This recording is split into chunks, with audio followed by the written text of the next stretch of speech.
Welcome to another ESR interview. This week I have Andy Wind on the podcast. Andy is an old friend of mine who I met when we were both teaching English in South Korea.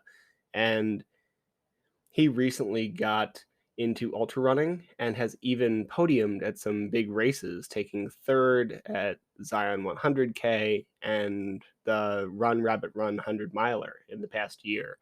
Andy is fun to talk to. It's really good to catch up with him, and we sat down to chat about everything from training to nutrition to coaching to why even do these things in the first place and like the importance of hard things. So I think you're really going to enjoy this one. It's a really good conversation with someone who just loves this sport.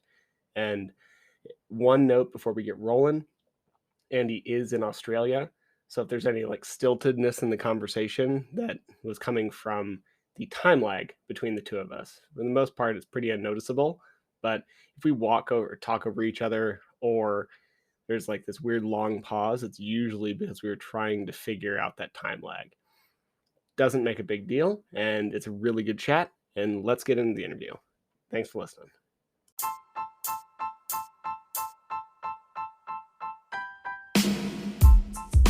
Welcome to the Eat Well, Sleep Great, Run Far podcast. My name is Will Frantz, and I'm here to help you go farther, faster, and longer without injuries, gut problems, or giving up your favorite foods.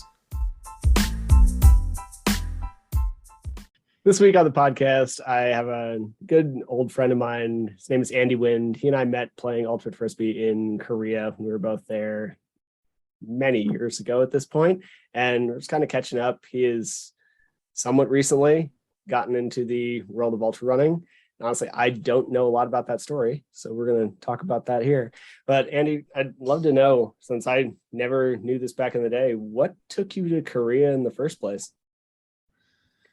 To Korea. I was just kind of at a weird spot in my life where I had been living out in Lake Tahoe. I moved from there. I ended up in Omaha, Nebraska, wasn't happy there. And then I ended up heading back home to Minnesota. I was just, this like mid-20s kind of searching for what's supposed to be happening. And all of a sudden, when I moved back to Minnesota, I was just temporarily staying with my parents. And a few months in, I found myself like working at a bank that I didn't enjoy.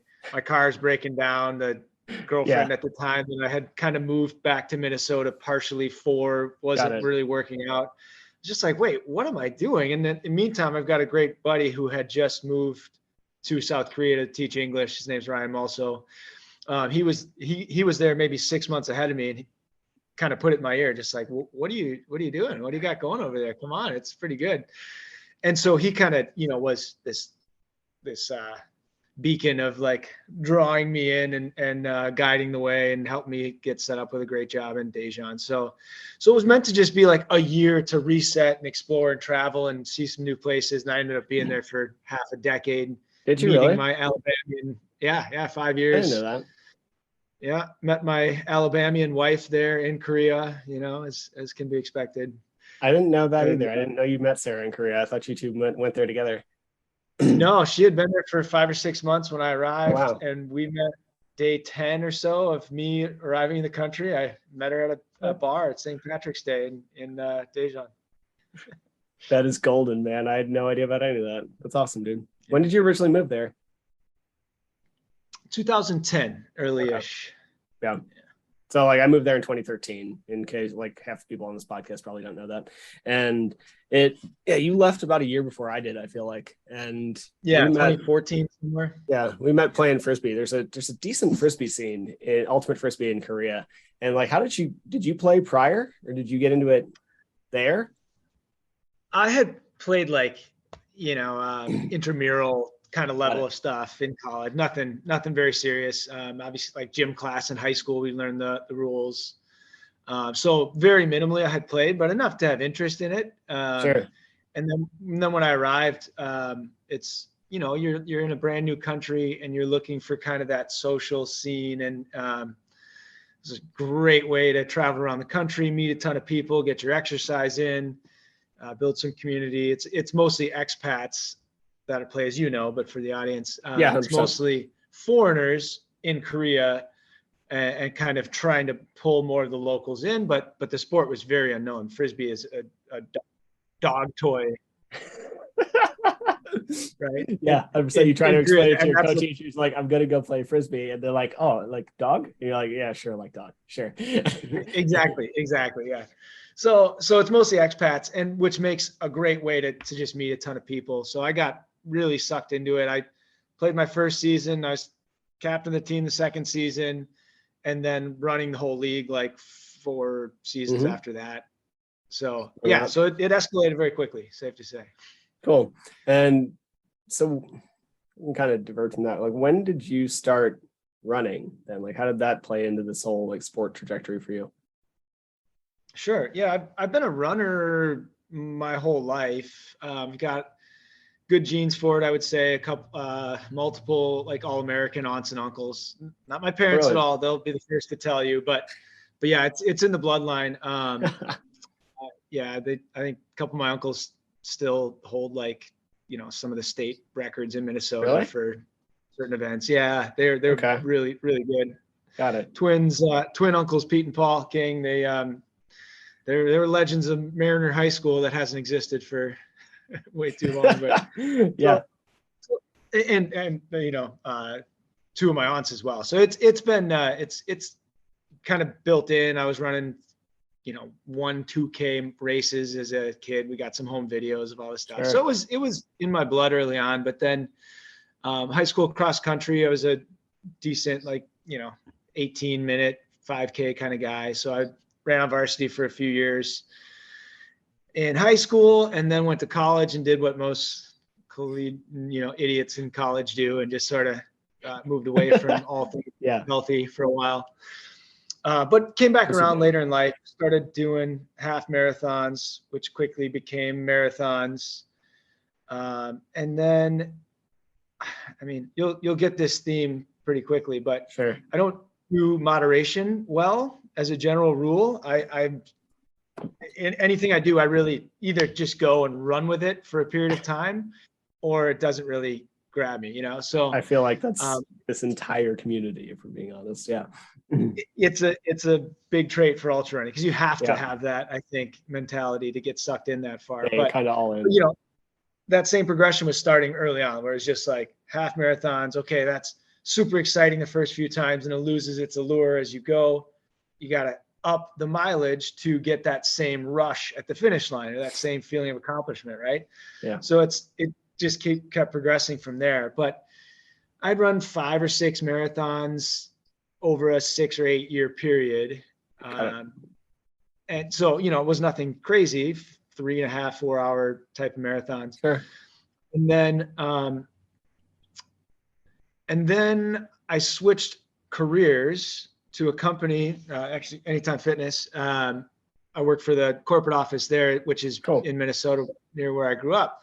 They're huge on obviously health and wellness, keeping balance. You've got coaching resources available to you. You've got flexible schedule, take a long lunch break if you need to get a workout in. Like, they're just really serious about keeping their people engaged with the brands and living the lifestyle, right? And just living, being happy before they think you're going to be productive at work. So It's really it's cool. an amazing company to work for. It is. And once I got into that environment, I was able to really just dive into running. And I don't know, do you remember Vinny Olsen from Korea Ultimate? Yeah, I do. You know Vinny? Yeah. Yeah. So Vinny We've met. and It's his been partner, years. his partner Barb is an awesome ultra runner before I ever got into the sport. Yeah, she's Okay. badass. And she kind of helped me transition out of road running and into the trails. Got it. She was a great mentor for many years. Awesome. Vinny and I and Barb, we still meet up every year, once or twice a year, for like a race somewhere, get a cabin and run a couple of events, see some new states. I love that. So yeah, it's a ton of fun, and it's a great Sounds way to incredibly see the fun. country. Yeah, it is. And so Barb is a great mentor. I started having some medium success early on, and it wasn't until I think about 2 years ago that I took on like a coach officially. I stopped asking Barb to basically serve as coach for free, and I started paying for coaching. And it was fantastic. Like, honestly, that's when I went from like trying to finish races as a reasonable goal to like trying to podium and Sure. being successful at podium, hitting the podium for these races. So Yeah. it was a huge jump for me. Shout out to his name's Josh Fields with Miles and Mountain. Doesn't really matter who you use though. I definitely recommend taking on a coach of some kind. It's worth it. If you want to do this seriously and you really want to, make sure you're minimizing the risk of injury, maximizing your training and knowing what to do, when to do it, and when not to push. Those are all things that a coach, and Josh in particular in this case, really was invaluable to me. That's awesome, in that man. regard. So, this is not meant to be like a big plug for coaching, but since you talked about it,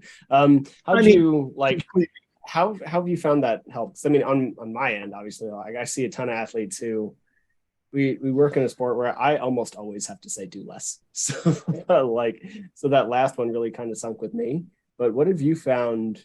And I don't know, Josh, but like, what have you found to be like a big helpful thing for you in terms of like that relationship? Yeah, I think one is the training plan, right? Like the average runner, depending on how researched you are in these topics, because the information is out there. But if you try to do your own homework and just like follow YouTube videos or Runner's World links or stuff, you'll get different advice from everyone that you talk to. And there's 6 people arguing for this, and then 6 people arguing against it. You just kind of don't really know what to believe and where to go. But so that's where, having a legit educated, coach who knows their stuff, it gives you that confidence that what you're doing is right, and that you're targeting a certain kind of training. You're not just guessing. So you have that confidence. You can go out, get the workout done, know that you've done enough, and stop. So that's one, it's just the programming. 2 is troubleshooting when things do come up, when you've got, what is that thing in my knee going on? Or shoot, now I got a cold. Now I got a cold for a week and a half, but I got a race in 5 weeks. I had COVID for like 2 weeks, starting 3 weeks prior to 100K a couple years ago. I remember seeing that on Instagram. Yeah. Oh man, so fun. like, well, stuff comes up, and it's really tough to feel good about making the right decisions and calls in those situations without some guidance. So, and then the other thing I'll say is the accountability, like having a training plan that you're beholden to because you've committed to it. But, it's not just, it's either going to pop up on Strava and I'll get 15 kudos or not. Nobody really cares. It's I'm supposed to do this. And if I don't do it, there's, someone to answer to, or at least someone paying attention to that. I'm going to have to go in and make a note and kind of explain what's going on. And so if you're going to miss a run or something, there needs to be a reason for it, because there's that accountability piece. And I think that is huge. That's what you can get that without having like an expert coach. You can just set up an accountability buddy, if that is a word. But that's definitely a massive component to pair with an accountability buddy who really knows their stuff and can give you professional advice, right? Yeah, I mean, I agree with that. We all have these workouts we don't want to do, right? Like, I hate calf races. That's why my calf's strained right now. Like, I need to do more of them. It's a thing that we don't. There's always a thing. And if you have someone to be a little accountable to, great. I think that's absolutely one of the biggest parts of my job. And it sounds like Josh's as well. That's great. So how did you, when you got into ultra running, like how did that start? Did you jump in like full force? I talked to someone a couple weeks ago, David Terrio, who like his first ultra was 100 miler. So like, what was your trajectory? What have you run? What has been recent? That kind of stuff. Yeah, sure. I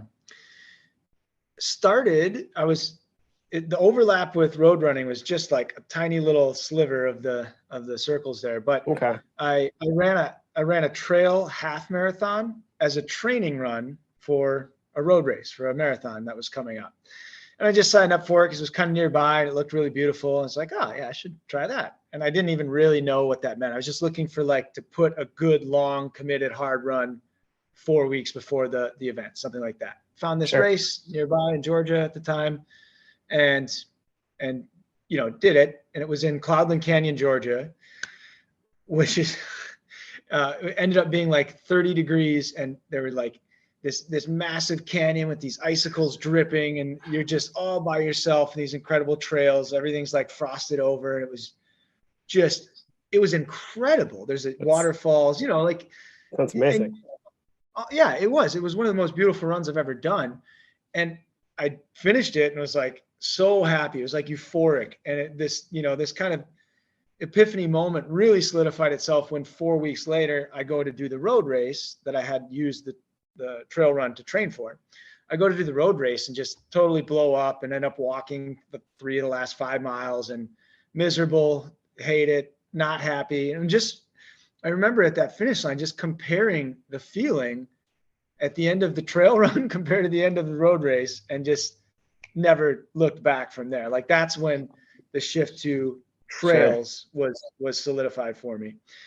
And then, like I said, Vinny and Barb were good friends of mine at the time. I knew she was very involved with ultra running. So I started asking her some questions. We ran a 50K together, maybe a year or so later. Cool. Down Which one in Arizona. did you do? It was called Elephant Mountain. It's an Aravaipa run down there in Phoenix. Those guys are phenomenal. They're fantastic. Yeah. And I don't know if you remember, I lived in Tucson forever. So like kind of that's my space. So you've done plenty of Aravaipa events then, right? I mean, I'm aware of them for sure. And I know like all the trails they run on. Like I wasn't a big runner until recently. I'm still not sure I qualify that, but yeah, I definitely know all the places they go. Cool. Yeah. I'd recommend them. If their name is on an event, I automatically know that it's going to be well run, super energetic, well thought out. Yeah. They're worth it. Jam and Nick, like stuff completely. Yeah. Those guys are phenomenal at what they do. And they're like, some of the best athletes in the world too, just to make sure that they're living with their business. 100%. So we did Elephant Mountain. I ended up getting 4th place in it. Just like, whoa, okay, this is like, I can really do this, compared to getting 7,500th place in the marathons you do. Like it's a whole different feel. Yeah, and there's beer and brick oven pizzas at the finish line. It's just like super fun. Yeah. And then it was just like, okay, now what's next? And I did a 50 miler later that year. The next year was 100K at SOB up in Oregon. Sure. Which ends with like a 4,000 foot climb between mile like 55 and 60. So yeah. I do. So, and I just kept, the more you do these things, the more you put yourself through these challenges and then get to the finish line and feel that feeling of like, oof, okay. It's almost like the next morning, by the time I'm recovered from that one, I'm already like stoked about how to take it to the next level. And so it took me maybe a year and a half, I think, from my first ultra to get to the 100 mile. And I did it in more of a step up fashion. I didn't just jump straight in, but but I mean, so all of this, I think I ran my first ultra in early 2018, and I'm coming up on 20 ultras now, 2 of them at the 100 mile distance. I didn't know that. Awesome. Yeah. So it's been busy. Hey, man. What else did you ask? Recently? Yeah, I mean, I know you ran a marathon recently, right? Like you had a weird return back to road. What was that? Why? Yeah. Yeah. I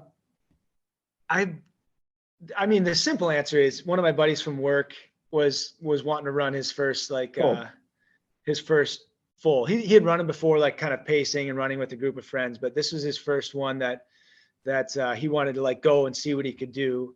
And so he asked me if I wanted to join. And at first I was just like, yeah, I'm going to be in Minnesota for that time frame already. Let's put that in there.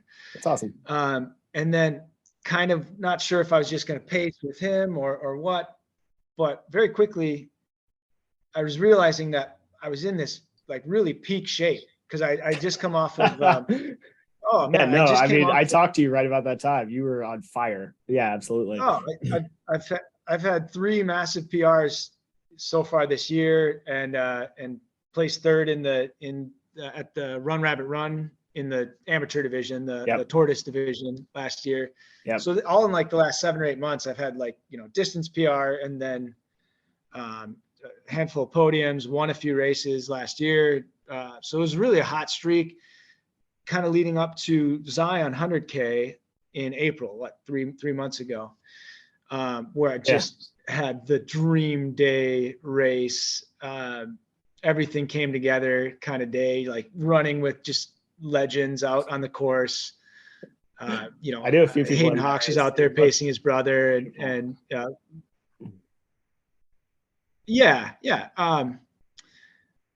What's his name up in Oregon? Shoot. Anyways, just like meeting legends along the course and then picking them off one by one. I went from I started the race in 15th at the first aid station and just gained 2 spots the entire event until I ran down 3rd place in the last mile, charging up this hill. It was just fire. It stokes me a little bit talking about it now, but it was just I was in this just zone. And then right around that time, I finished that and I've got this road marathon coming up. It's like, well, man, let's see what I can do. Yeah. And decided to take kind of what I expected to be my one and only shot at sub 3-hour marathon. Since it was on the calendar anyways, and I was in that shape, let's just go and see what we can do.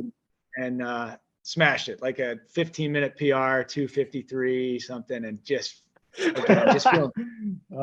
feeling perfect, and rolling with it, and just it's kind of, man, if I got this race on the calendar, it was going to be fun. Now I should do it seriously because I'm just it's primed for a big day. Let's go try it. So yeah, if you're ready to go, accidentally ran a road marathon, that happens. I do. And I only ask because you said and I know I have athletes who do both. It was that you said made the full transfer over, and I was kind of wondering why you made for it. I knew you were going for a big one, and I saw you hit your PR, so that's awesome.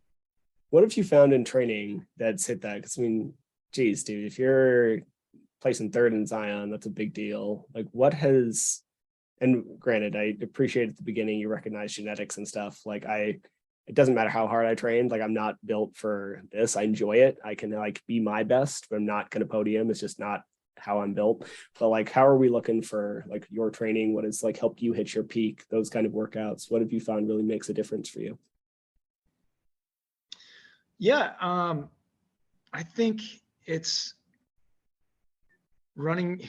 It's almost become cliche, I think, in some circles, but running your faster and your easies easier. Sure. Right. I think that's one of the biggest things that people miss. And they just it is, right. But without guidance, I think that's where people just get stuck in that in-between zone, and they go out and they just run at 155 heart rate for an hour. And it's that middle dead zone. Right.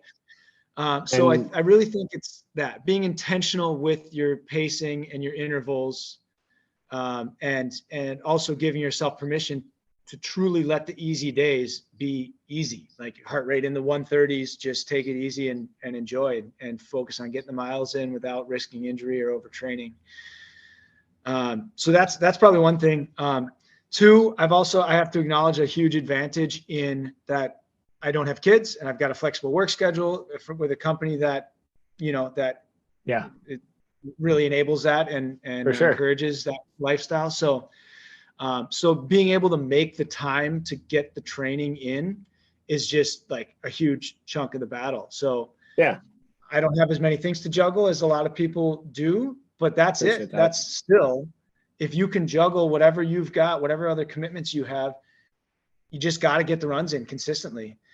So when you're And once training you for make, something big like that, like what is that schedule? And if for, I'll mention this in the intro, but Andy's in Australia right now, and we might get to that in a second. But like that's why there's a delay, and that's why we keep like mildly cutting each other off.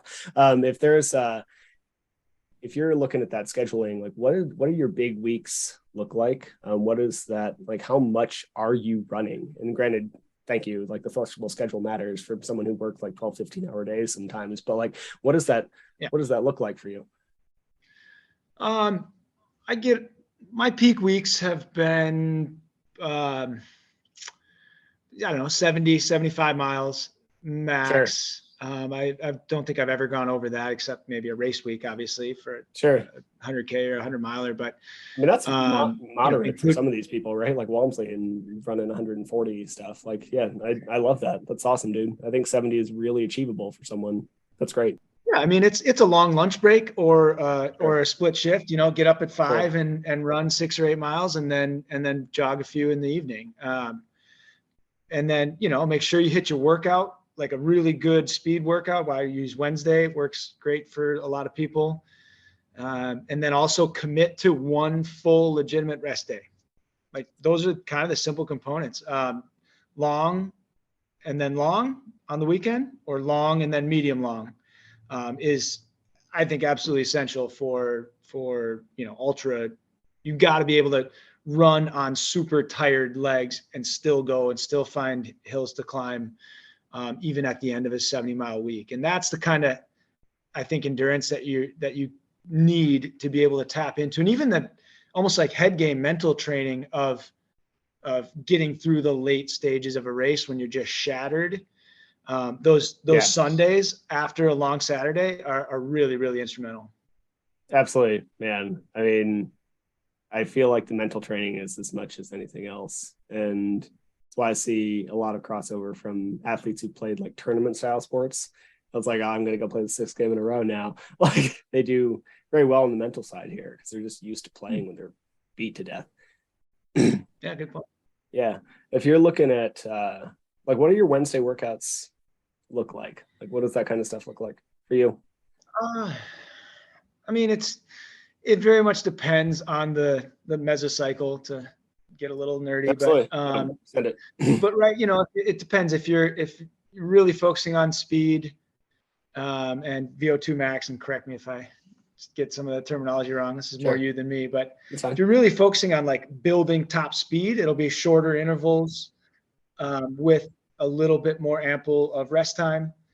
Say like 2 minutes fast, maybe 90 seconds of like jogging recovery, Sure.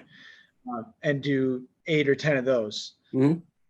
Just for example, thorough Yeah. warm up, Sounds thorough right. cool down, and then something like that. If you're more into lactate threshold and increasing endurance, it might be more like 10 minutes at half marathon pace, or 10 minutes at 15K pace kind of range.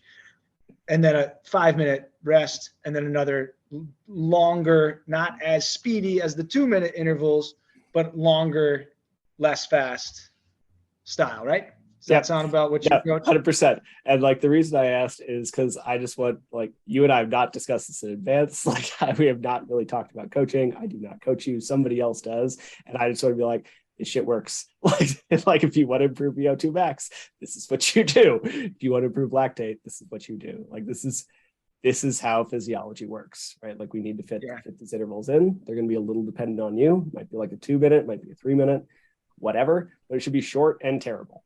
Like it should look a lot like that. Like that's how you improve your VO2 max. And same with lactate. It's like 10 to 15 minutes and it should be less terrible, but still hard. So yeah, absolutely, man. That makes a lot of sense to me. The one thing, like you mentioned recovery a couple times, and you can take this to, I'm going to kind of let you dictate this, but like, what have you found really helps you with recovery? One, committing to a day for it. Mondays, Cool. I know I'm not doing a damn thing on Monday. It's a day to relax, right? I know that Right. my coach is going to hold me to that. If I try to get carried away or sneak in a rock climbing day or something, Sure. like, nope, not Monday. Monday, you don't Actually, even mow the lawn on Monday. rest, Okay. recover, So right? short pause. Like, do you do like any mobility or any stuff on Monday, or do you just kind of like sit on the couch? Because like Um, that's a thing people actually talk about a lot. So like, what do you feel about that? I try to like light stretching. Maybe I used to do like a full rolling out routine, and I do. I'm into like the voodoo floss, if you know those Sure. rubber Yeah, bands. absolutely. I'm Couple into star that head. stuff, and Absolutely. ART, active recovery, or Mhm. no, what does it even stand for? Active release technique. There you go. Thank you. Yeah. Mhm. Um, so I do used to do a lot of that. Like that was my Monday routine. I kind of got coached out of that, like letting it be more, light. If there's any rolling, it's light rolling, some light stretching, but mostly it's like sit on the couch, um, read, study, look at your next week, plan out where your runs are Sure. going to go. Like, right, more admin side of the training plan, if anything, but not putting any pressure on yourself to, like just knowing that there's a day to relax, Hmm. hydrate, eat calories, all that side of the stuff. So Cool. now what I do is I try to mix in the mobility and the ART and the rolling throughout the week more so, and really just try to leave Monday for what it is.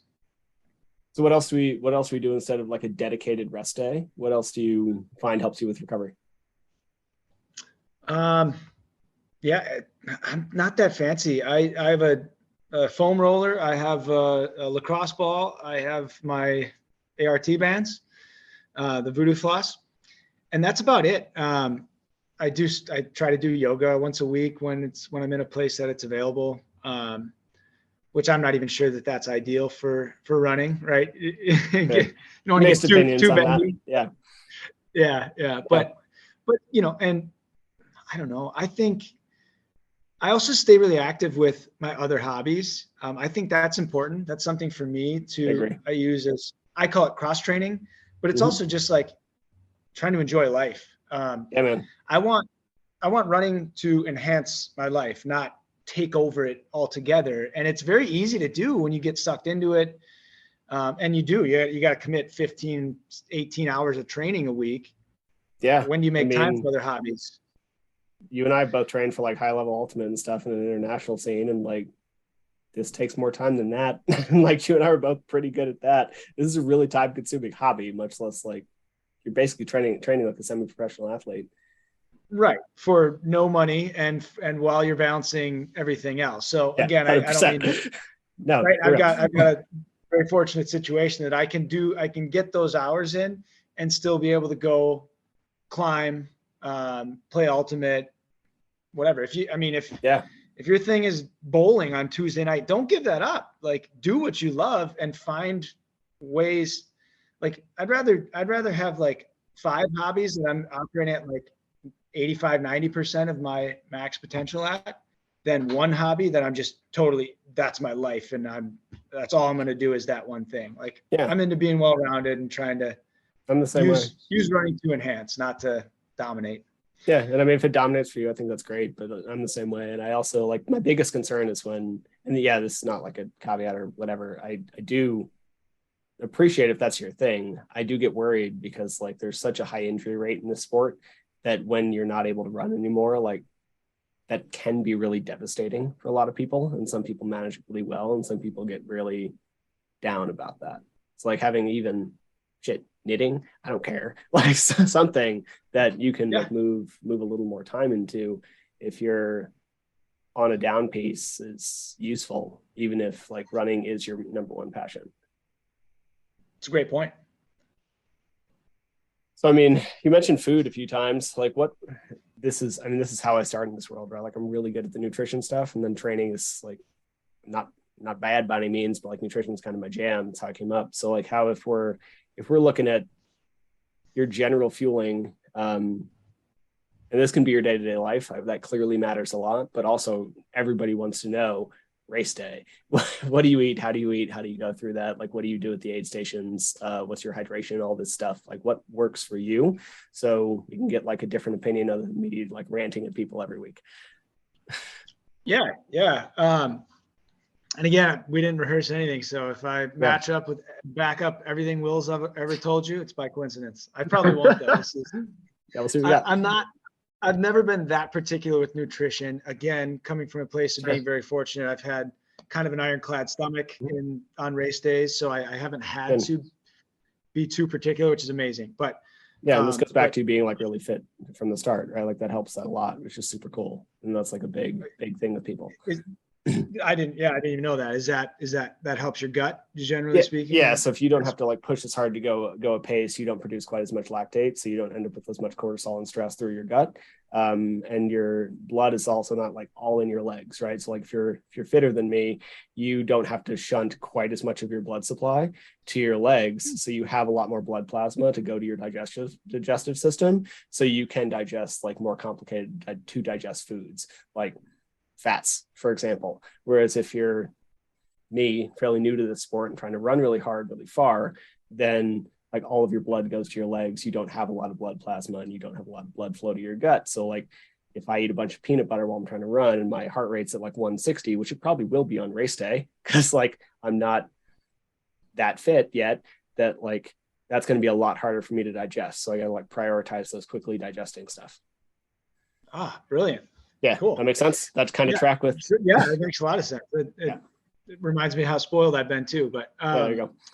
But yeah, because so the two things I'll shout out is Hammer Nutrition. I'm a big proponent of their products.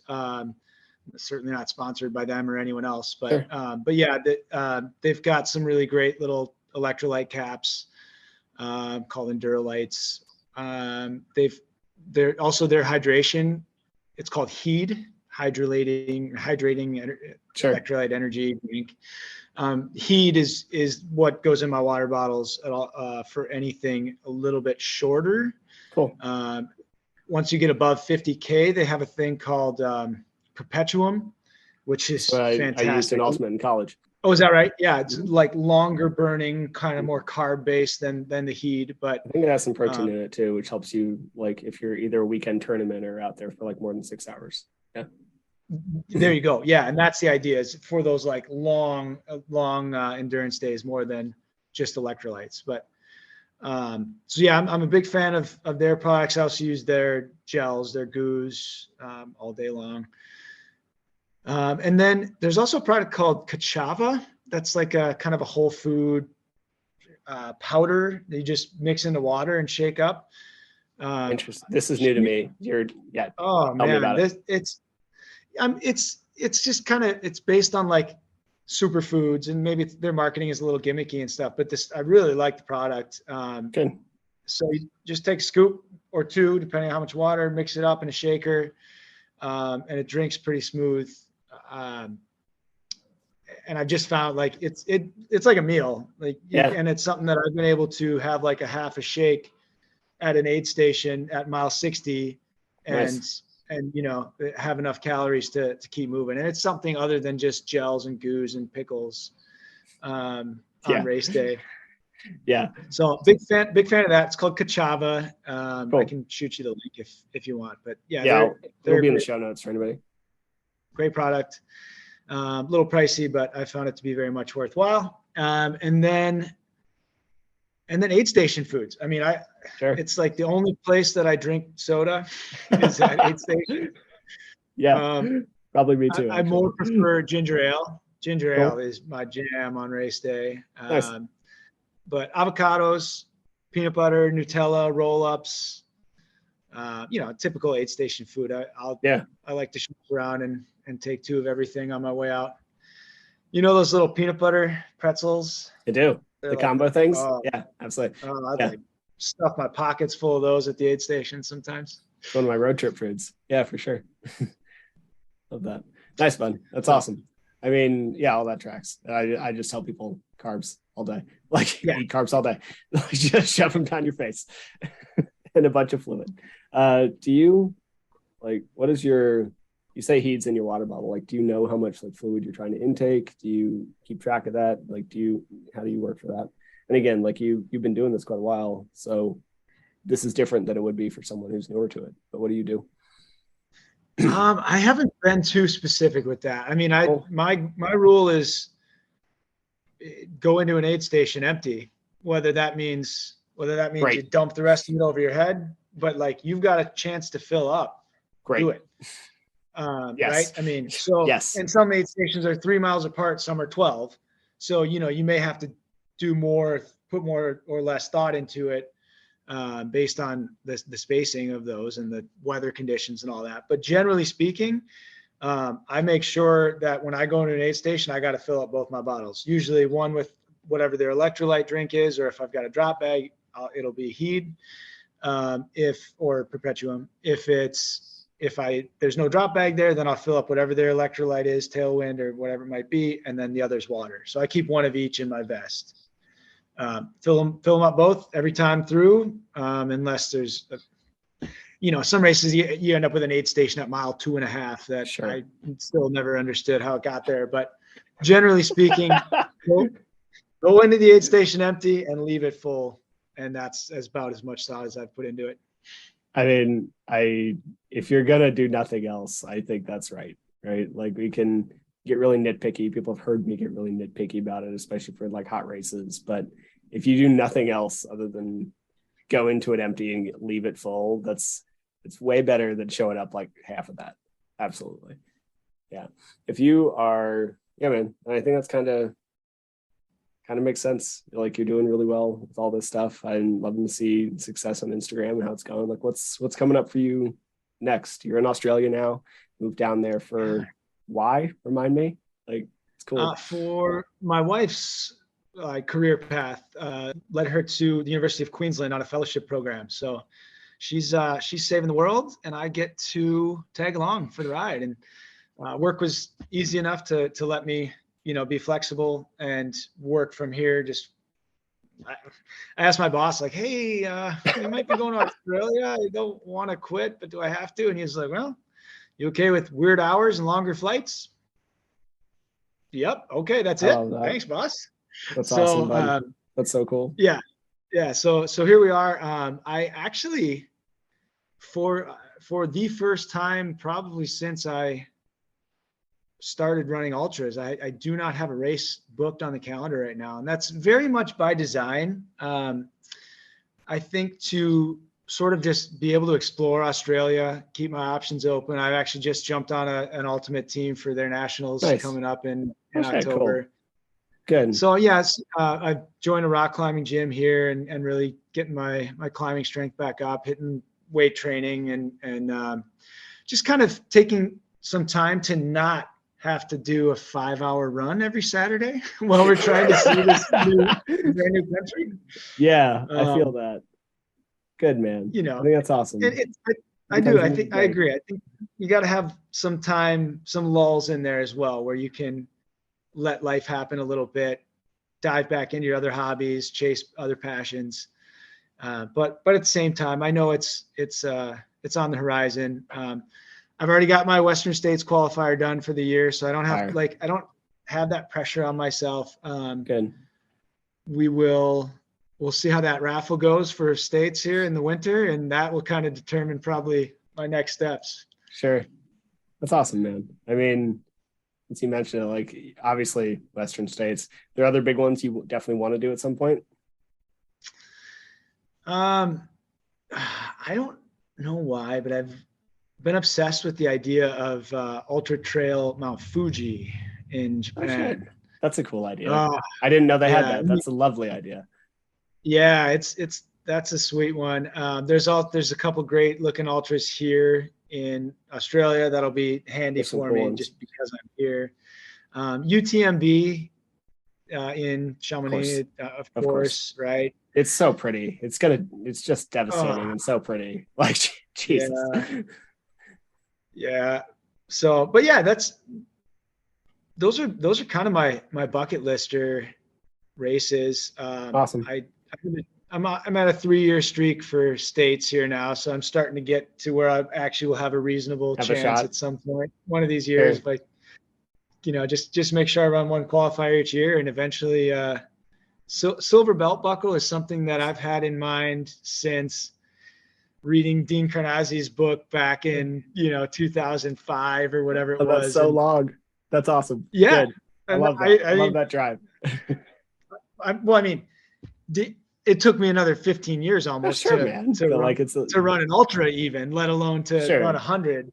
But I mean, if we can talk Yeah, about that, the like seeds were that planted. why, yeah, absolutely, right? Like there's a thing sitting there for you. That's cool. That's really cool.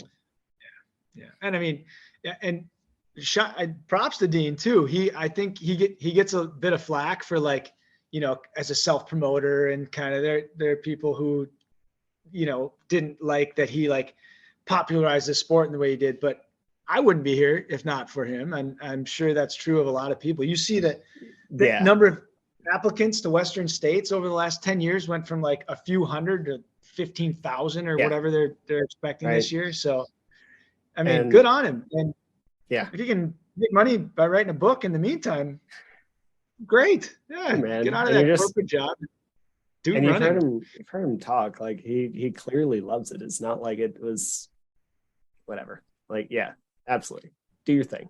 And if it happens to show other people that they want to do that same thing, cool. That means you were doing a cool thing. And then we Yeah. gotta adapt. We'll figure it out.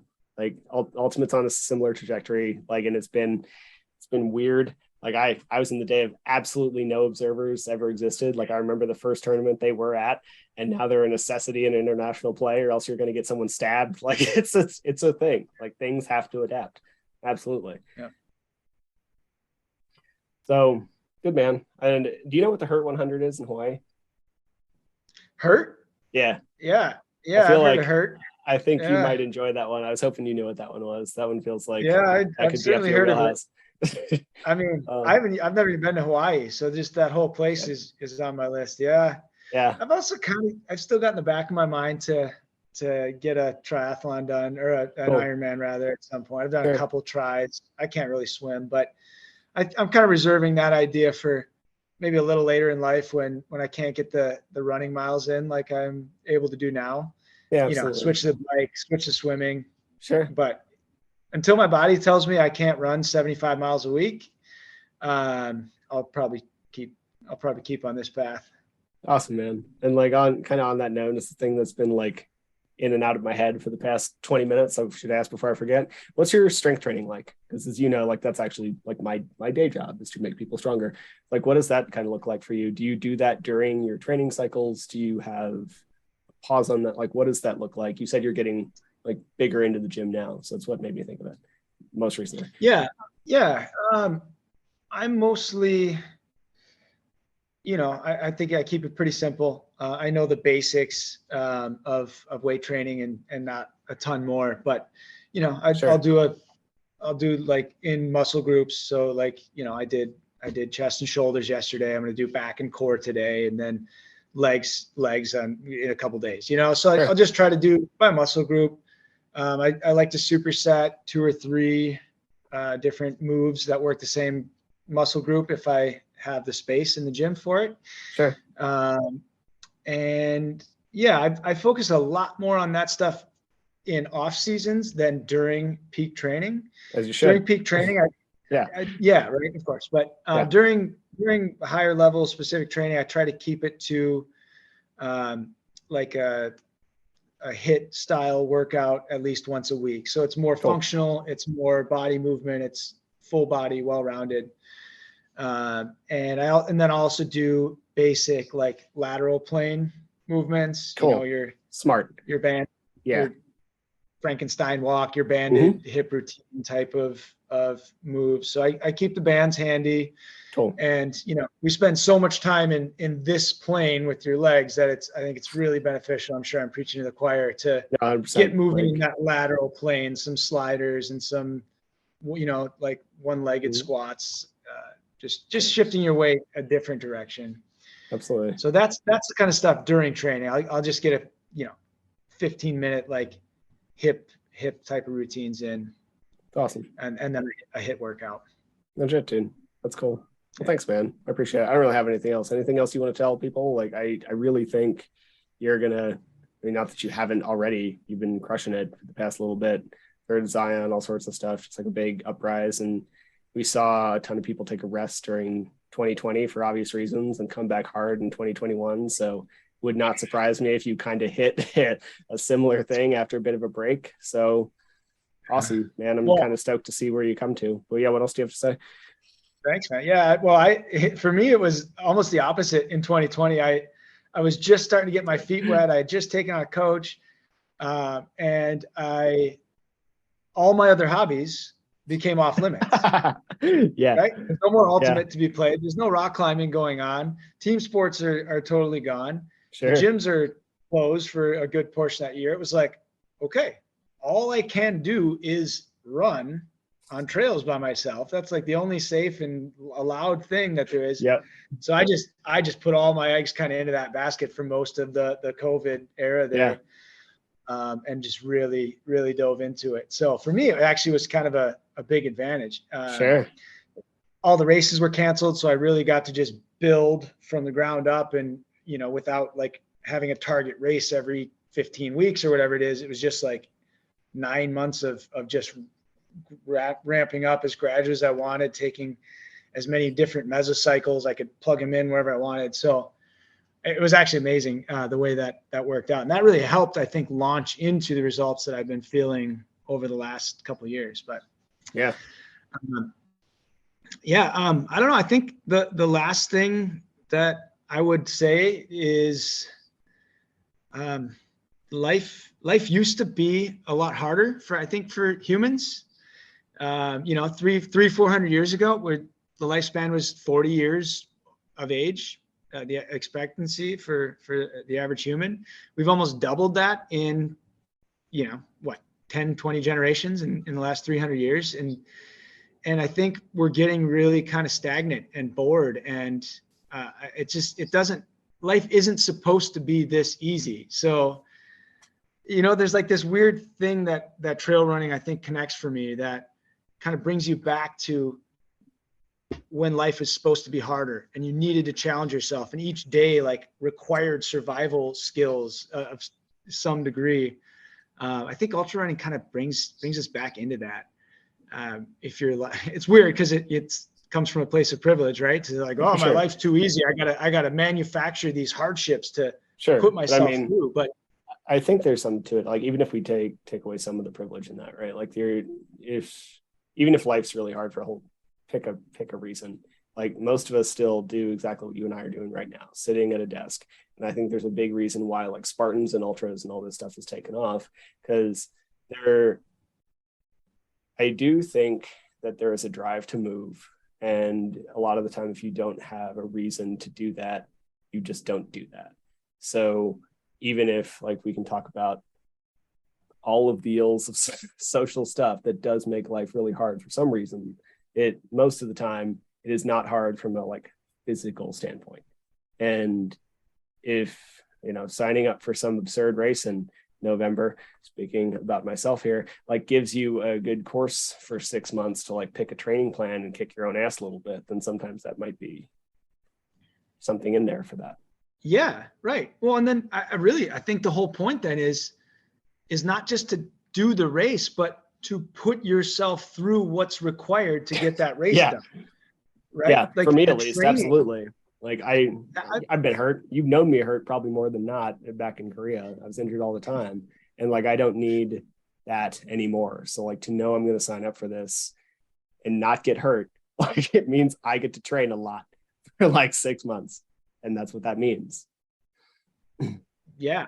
And it requires you to plan, hold yourself to it, Yeah, get the reps in, like go out, even when the weather is garbage and are half hungover or whatever it is, like you force yourself to go and get it done to earn the right to even get to that starting line. sure. And then when you get there, getting the race done that day too, you're like intentionally putting yourself in this weird place where you're just going to go make a circle and come right back to where you started for no reason other than like putting yourself through stress to see if you can handle it, to make yourself handle it. And then I think that the whole payoff is carrying then that mental toughness with you afterwards, of like, right, you're not changing the world, you're not producing anything, you're just running in circles. And there's got to be a reason for it. And it's coming back to that, like making enough challenge to prove to yourself that you've still got what it takes to like survive stress, like real physical stress, real mental stress. You're willingly putting yourself into these dark places for an hour, 2 hours at a time, and then coming out the other side of it. I think you carry that with you later in a way that, like, all these problems at work, or, you know, with the bus is late or whatever, you know, petty little stuff that comes up, it just really gets put into its place, I think, after these races. So to me, that's what it's all about. I love that. I mean, I had to mute myself. I was laughing too hard. I would cut you over, but like, I've been laughing since Andy started talking, basically, because it's 100% true. Like, you get out there, and most of us know we're not going to podium. You're not going to make a paycheck off this. Like, it's not like you're going to even win, right? Like, when I play Ultimate, like, you either won or you lost. In this, like, you get to go face yourself for an absurd amount of time and end up exactly where you started. And then maybe if you sign up for a Mad Moose event, you get enchiladas at the end of it. Like, it's hard. It's hard for really no reason other than, like, we need to do some hard stuff sometimes. It's cool. It's a cool thing. I really appreciate it. But it's kind of weird when you think about it like that. There has to be some underlying drive for it. Otherwise, it makes no sense. And that's the thing. And the trick to it all, I think, is you really have to go through it to fully understand what we're saying. You could listen to that as someone who's never run and go, oh yeah, okay, that makes sense. But you don't really, I think, understand what those dark places mean, and pushing through layer 6 of the wall at mile 80 in the middle of the night, going up a mountain. Like, you have to do those things to really understand them, I think. And to really appreciate then the backside of it, to be able to enjoy it afterwards. So, because every ultra runner gets the same question all the time. It's like, why? What are you doing? And a lot of times I don't like try to answer. It's like, I don't know, this is fun to do hard stuff, you know, because it's so hard to explain. It takes this much time and like-minded, I think, people discussing it to actually be able to it just requires a lot more attention and energy than most people are actually wanting in that answer. Yeah. So it's, you know, most of the time just kind of, yeah, it's hard to do, and that's fun. And, you know, you should try it. You totally could. And like, yeah, no, never, not even going to run a 5K, but yeah, you know, if you know, I guess, as the kids say, right? 100%. Like, it's a weird thing to dig yourself out of that hole. And granted, like, I've never done 100. I don't know what it's like to pull yourself out of the hole at 3 a.m. But like, I do know what it's like to completely destroy your muscles and run on no glycogen and still have to chase down this fucking guy on the end of a Frisbee field and then, like, throw yourself at the disc so that you win this stupid game that also means nothing. And I'm just like, I don't know why I chose to do that for so many years. And there is a thing that you hit when you, like, push through that space that it's really validating. I got nothing else, but that's it.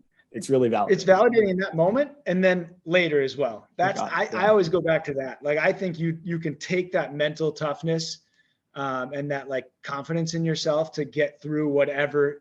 Like, legitimately, 2 years ago, 100 miles seemed ridiculous. Yeah. Like, and then now looking back, it's like, yeah, I did that 100-miler. That turns out to not even have been that hard. It was Javelina in Phoenix area, flat desert circles, right? Yep. Not only did I do that, I did one up and down the Colorado Rockies for 25 hours. Like, which one do you do? So now what? Run Rabbit Run. Oh yeah, right. Yeah, fantastic. Savage. Up in Steamboat. Yeah, beautiful. But yeah, so like, if that used to be impossible, and now it's, like, totally doable. Anything else that presents itself as impossible, I'm calling bullshit straight away, right? Sure. Like, nah, why not? So it kind of, that's where you, having been through that, put yourself through that, allows you to carry that confidence with you that, you know, this too shall pass, and I can will myself through anything I want. I get that. And when you get to that, like, 6th wall in a race, is that kind of what you draw on, that just that hard stuff makes hard stuff easier? Or is there, like, other stuff that you pull from to, like, get through that mental toughness space? Oh, it's really hard to tap into, to be that self-aware.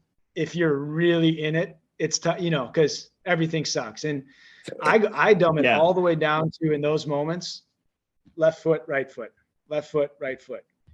Like, go, don't stop.